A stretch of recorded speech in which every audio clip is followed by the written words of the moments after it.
బులెటిన్లో breaking news చూస్తున్నాం. లైంగిక ఆరోపణలు ఎదుర్కొంటున్న జానీ మాస్టర్ ని గోవాలో అరెస్టు చేశారు పోలీసులు. గోవా కోర్టులో జానీ మాస్టర్ ని హాజరుపరిచిన పోలీసులు పీటీ వారెంట్ కింద హైదరాబాద్ తరలించబోతున్నారు. జానీ మాస్టర్ ను హైదరాబాద్ తరలించి రహస్య ప్రదేశంలో విచారణ చేయబోతున్నారు. రేపు కోర్టులో జానీ మాస్టర్ ని హాజరుపరిచే ఛాన్స్ ఉంది.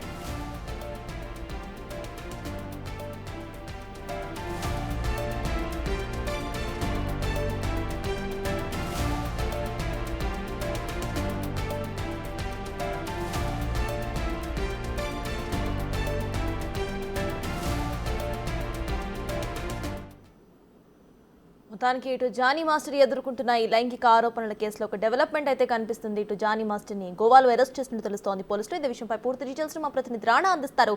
రాణా, చెప్పండి, ఇటు గోవాలో పోలీసులు జానీ మాస్టర్ ని అరెస్ట్ చేసినట్టు తెలుస్తోంది. ఆ తర్వాత వాళ్ళ ఫర్దర్ యాక్షన్ ప్లాన్ ఎలా ఉండబోతోంది? ప్రెసెంట్ అప్డేట్స్ ఏంటి? సో ఉదయాన్నే అరెస్ట్ చేశారు. అయితే ఒక సందిగ్ధత అనేది కొనసాగింది. బెంగళూరులో అరెస్ట్ చేశారా లేకపోతే మరేదైనా ప్లేస్లో అరెస్ట్ చేశారనేది కూడా ఒక క్లారిటీ లేదు. ఇప్పుడైతే అఫీషియల్గా క్లారిటీ వచ్చింది. జానీ మాస్టర్ని గోవాలోనే అరెస్ట్ చేశారు. అరెస్ట్ చేసిన తర్వాత అక్కడ ఉన్నటువంటి కోర్టులో ఆయన్ని సబ్మిట్ చేశారు. అక్కడ హాజరుపరిచిన తర్వాత పీటీ వారెంట్ తీసుకొని హైదరాబాద్కి ఇప్పుడు ప్రస్తుతం తరలిస్తున్నటువంటి నేపథ్యం అయితే కనపడుతుంది. అయితే 3 రోజుల నుంచి కూడా జానీ మాస్టర్ ఎక్కడ ఒక్క లొకేషన్లో అయితే ఉండట్లేదు. మొత్తం ఏదైతే ఫస్ట్ జమ్మూ కాశ్మీర్కి వెళ్ళాడు, జమ్మూ కాశ్మీర్లో ఒకరోజు ఉన్న తర్వాత లడక్ వచ్చాడు, లడక్ వచ్చిన తర్వాత నిన్న బెంగళూరుకి వచ్చాడు, బెంగళూరుకి వచ్చిన తర్వాత అక్కడి నుంచి గోవాకి వెళ్ళాడు. గోవాకి వెళ్ళిన తర్వాత ఆయన రోమింగ్ చేస్తూనే ఉన్నాడు. ముఖ్యంగా దాదాపు 4 టైములు అనేక రకాలుగా కూడా ఆయన కదలికల పైన కూడా కన్నేసి ఉంచారు. ఆయన ఎక్కడికి వెళ్తున్నాడు ఏంటి అనేది, ఎక్కడ లొకేషన్ అనేసి మొత్తం కదలికలు పెట్టుకున్న తర్వాత ఎప్పటికప్పుడు అతను లొకేషన్స్ మారుస్తూనే ఉన్నాడు. ఏకంగా ఇటు నెల్లూరుకు కూడా ఒక టీం పంపించాల్సి వచ్చింది, బెంగళూరుకు కూడా ఒక టీం పంపించాల్సి వచ్చింది, చెన్నైకి ఒక టీం పంపించాల్సి వచ్చింది. సో ఇంత కన్ఫ్యూజన్స్ ఉంటే నిన్న సాయంత్రానికి ఒక క్లారిటీ వచ్చింది. అతను నిన్నటి నుంచి ఇవాళ కూడా గోవాలో ఉండబోతున్నాడంటూ కూడా జానీ మాస్టర్ గురించి ఇన్ఫర్మేషన్ రాగానే సైబరాబాద్ ఎస్ఓటి పోలీసులు అక్కడికి వెళ్ళిన తర్వాత ఆయన్ని అదుపులోకి తీసుకున్న నేపథ్యం ఏర్పడుతుంది. అదుపులోకి తీసుకున్నప్పుడు జానీ మాస్టర్ అక్కడి నుంచి పారిపోవడానికి ప్రయత్నించినట్టుగా మనకు సమాచారం వస్తుంది. అయితే ఆయన అక్కడ పట్టుకొని వెంటనే విచారించిన తర్వాత పోలీసుల దగ్గరికి ఏదైతే కోర్టులో ఆయన్ని హాజరుపరిచినటువంటి నేపథ్యం ఏర్పడుతుంది. సో ఇప్పుడు హైదరాబాద్కి తీసుకొస్తున్నారు కాబట్టి ఇప్పుడు అసలైన విచారణ అనేది స్టార్ట్ కాబోతుంది. ఎస్ఓటి పోలీసులు డైరెక్ట్గా నార్సింగ్ పోలీసులకి అప్పచెప్పబోతున్నారు. అప్పచెప్పిన తర్వాత ఆయన్ని ఇప్పుడైతే బాధితురాలు మొత్తం ఇటు మహిళా కమిషన్కి 40 పేజీలు ఇచ్చింది. తర్వాత రాయదుర్గం పోలీసులు ఫస్ట్ 0 ఎఫ్ఐఆర్కి ముందు ఆమె కూడా రిటర్న్ కంప్లైంట్ ఇచ్చింది. 3 సెక్షన్స్, తర్వాత నిన్న పోక్సో చట్టము, దాంట్లో తర్వాత అనేక అంశాలు కూడా దీంట్లో ముడిపడి ఉన్నాయి. కాబట్టి ఇప్పుడు వీటంతా కూడా క్వశ్చన్ చేస్తున్నారు. క్వశ్చన్ చేసి బాధితురాలు కొన్ని ప్రాథమికమైనటువంటి ఎవిడెన్స్ అనేది సబ్మిట్ చేసింది పోలీసులకు కానీ, భరోసా కేంద్రానికి కానీ, అలాగే మహిళా కమిషన్ వద్ద కూడా. సో వాటిని బేస్ చేసుకొని ఇప్పుడు విచారణ చేయబోతున్నారు నార్సింగ్ పోలీసులు. విచారణ చేసిన తర్వాత ఆయన ఇమ్మీడియట్గా ఇక్కడ లోకల్ ఇక్కడైతే ఉప్పరపల్లి కోర్టుకి ఆయన్ని తీసుకెళ్ళిన తర్వాత రిమాండ్కి అయితే తరలించబోతున్నట్టుగా మనకు సమాచారం అవుతుంది. అయితే ఆయన మీద నాన్ బెయిలబుల్ వారెంట్ ఉంది.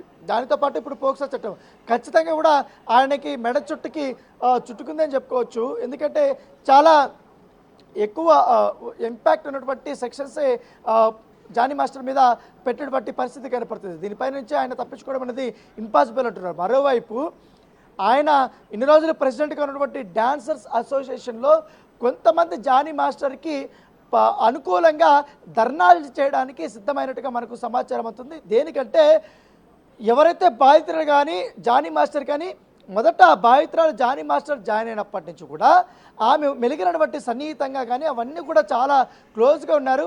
ఎప్పుడైతే తనకి అవకాశాలు ఇతరుల వద్ద నుంచి స్టార్ట్ అయ్యేదో అప్పటి నుంచి కూడా జానీ మాస్టర్తో డిఫర్ అయ్యి ఈ రకమైనటువంటి పనులు చేస్తున్నది కూడా వారు చెప్తున్నటువంటి అలిగేషన్స్.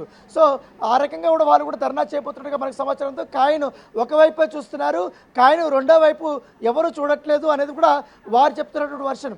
సో ఇదే అంశాన్ని కూడా మొన్న film chamber of commerce press మీట్లో కూడా వాళ్ళు ప్రస్తుతించారు. ఎందుకంటే ఇప్పటివరకు మనకు వచ్చినట్టు ఇన్ఫర్మేషన్లో అన్ని కోణాల్లో కూడా విచారణ చేయాల్సి ఉంటుంది, అన్ని కోణాల్లో కూడా మనం ఇన్ఫర్మేషన్ తీసుకోవాల్సి ఉంటుంది. ఎవరు తప్పు ఎవరు తప్పు అనేది కూడా క్లియర్గా ఉంది. అయితే బాధితురాలు చెప్తున్నటువంటి స్టేట్మెంట్ ఆధారంగా నాకు 16 ఏళ్ల వయసు ఉన్నప్పుడు తర్వాత నేను అసిస్టెంట్గా జాయిన్ అయ్యాను, అప్పుడే నా పైన లైంగిక దాడి చేశారనేది కూడా చెప్తున్నారు. అయితే ఎప్పుడు మొదటగా తన పైన లైంగిక దాడి చేశారనేది కూడా ఒక క్లారిటీ అయితే ఇచ్చింది. ముంబైలో తను ఉన్నప్పుడు నాకు లైంగిక దాడి చేసింది, తర్వాత అది కంటిన్యూ అయింది, తర్వాత తిట్టారు, అందరి ముందు తిట్టారు, లేకపోతే ఎవరన్నా వచ్చినా పరిచయం చేసినప్పుడు కూడా ఈ అమ్మాయి నా గర్ల్ ఫ్రెండ్ లేకపోతే ఇంకో రకంగా చెప్పడం, ఇవన్నీ చేయడంతో ఆ అమ్మాయి జీర్ణించుకోలేకపోయినట్టుగా మనకు సమాచారం ఉంది. అయితే ఎప్పుడైతే అదర్ హీరోల దగ్గర ఆమె స్వతహాగా అంటే ఇండివిజువల్గా కొరియోగ్రఫీ స్టార్ట్ చేసింది, అప్పటి నుంచి వాళ్ళిద్దరి మధ్య మనస్పర్ధలు ఎక్కువగా అయినట్టుగా మనకు సమాచారం తెలుసు. సో ఏదేమన్నా కానీ ఆ అమ్మాయి పైన ఆ అమ్మాయి చెప్తున్నట్టుగా పలుమార్లు అత్యాచారము, బెదిరింపులు, కొట్టడము, తిట్టడము, దానికి తగ్గట్టుగా ఇప్పుడు పోక్సో చట్టం అన్ని రకాలుగా ఉన్నాయి. కాబట్టి ఇప్పుడు పోలీసులు ఖచ్చితంగా కూడా రిమాండ్ చేస్తున్నటువంటి పరిస్థితి. కాబట్టి అయితే నిన్న ఒక చిన్న ట్విస్ట్ వచ్చింది. దాదాపు 3 రోజులు అయిపోయింది, ఇప్పటి వరకు జానీ మాస్టర్ దొరకలేదు, ఏమైపోయాడు అనేది కూడా మహిళా కమిషన్ ముందు ఆమె రేజ్ చేసినటువంటి పరిస్థితి. కాబట్టి దీనిపైన మహిళా కమిషన్ కూడా ఇంటర్వ్యూ అయిన తర్వాత వాళ్ళు ఒక మహిళా విక్టిమ్కి ఖచ్చితంగా మీరు పూర్తి స్థాయిలో వాళ్ళకి ఏదైతే భద్రత కల్పించాలనేసి కూడా వాళ్ళు చెప్పినట్టుగా మనకు సమాచారం అవుతుంది. సో ఏదేమైనప్పటికీ ఇప్పుడు ఎట్టకేలకు జానీ మాస్టర్ 3 రోజుల తర్వాత దొరికాడు. కాబట్టి నెక్స్ట్ ఫర్దర్గా ఏం చేయాలనే దానిపై కూడా పోలీసుల చేతుల్లో ఉంది. ఫస్ట్ కోర్టులో అయితే ఆయన్ని హాజరుపరచబోతున్నారు. కోర్టు ఎన్ని రోజులు రిమాండ్కి అనుమతిస్తుంది, రిమాండ్ తరలించిన తర్వాత వీళ్ళు కస్టడీకి కోరుతారు. ఎందుకంటే నార్సింగ్ పోలీసులు కస్టడీకి కోరే అవకాశం ఉంది. దాదాపు 10 రోజుల పాటు కూడా ఆ జానీ మాస్టర్ని కస్టడీకి కోరే అవకాశం ఉన్నట్టుగా ఉంది. దాంతోపాటు ఇండస్ట్రీలో కొంతమందితో కూడా ఇప్పటికే నార్సింగ్ పోలీసులు ఇన్ఫర్మేషన్ తీసుకున్నారు, వాళ్ళతో కూడా విచారణ కూడా చేస్తున్నారు. క్లోజ్ రిలేటివ్స్ ఎవరున్నారు, జానీ మాస్టర్తో అత్యంత క్లోజ్గా ఉన్నటువంటి వారితో కూడా స్టేట్మెంట్ కూడా రికార్డ్ చేసినట్టుగా మనకు సమాచారం ఉంది. అయితే బాధితురాలకు సంబంధించిన క్లోజ్ ఎవరైతే ఉన్నారో వాళ్ళ దగ్గర నుంచి కూడా స్టేట్మెంట్ రికార్డు చేసినట్టుగా మనకు సమాచారం. దాంతోపాటు బాధితురాలకి ఒక సన్నిహితుడు లేకపోతే ఒక ఫ్రెండ్, ఒక బాయ్ ఫ్రెండ్ ఉన్నాడనేది కూడా ఒక ఇన్ఫర్మేషన్ వచ్చింది పోలీసులకి. అతని వద్దన కూడా కొంత ఇన్ఫర్మేషన్ తీసుకున్నట్టుగా మనకు సమాచారం ఉంటుంది. ఎందుకు, ఏంటి, ఎప్పుడు జరిగింది, నిజంగానే రేపులు జరిగా పోక్సో కిందకు వస్తుందా, ఆ సమయంలో వీళ్ళిద్దరూ నిజంగానే అతను బలవంతం పెట్టాడా ఏంటి అనేది కూడా పూర్తి స్థాయిలో ఒక ఎంక్వైరీ జరుగుతుంది. అయితే అందరూ చెప్తున్నటువంటి ఏంటంటే జానీ మాస్టర్కి కొంచెం షార్ట్ టెంపర్ ఎక్కువ. ఆ షార్ట్ టెంపర్లో షూట్లో ఉన్నప్పుడు ఆయన గట్టిగా అరిసేటోడు, తిట్టేటోడు, అది మాత్రం మాకు తెలుసు. కానీ వీళ్ళిద్దరి మధ్య పర్సనల్గా రిలేషన్ ఉందనేది మాత్రం మాకు ఎవరికి తెలియదు అని కూడా కొంతమంది చెప్పినట్టుగా మనకు సమాచారం అవుతుంది. Sattaj. Right, thank you Rana.